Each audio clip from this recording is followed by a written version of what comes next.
বিসমিল্লাহ কোরআনের খুব গুরুত্বপূর্ণ একটা আয়াত।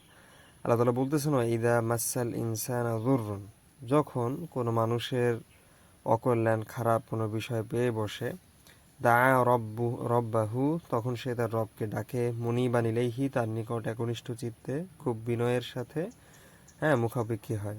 সুম্মা ইদা খাওয়ালাহু, যখন মহান আল্লাহ তাআলা তার ওই খারাপ বিষয়টা দূর করে দেন, নিয়ামাতান মিনহু, তার মহান আল্লাহ তাআলার কোনো নিয়ামত দিয়ে, নাসিয়া, তখন সে সেটা ভুলে যায়, মা কানা ইয়াদউ ইলাইহি, যেই বিষয়ে সে তার নিকট দোয়া করেছিল, আল্লাহ তাআলার নিকট দোয়া করেছিল, চেয়েছিল, মিন কবল, এর পরে, পূর্বে, ওয়াজআলা লিল্লাহি আনদাদা, আর এর পরে গিয়ে সে আল্লাহ তাআলার সাথে শরিক করে। মানে সে, তাকে যখন অকল্যাণ দেওয়া হয় তখন সে আল্লাহ তাআলার দিকে খুব বেশি মুখাপেক্ষী হয়।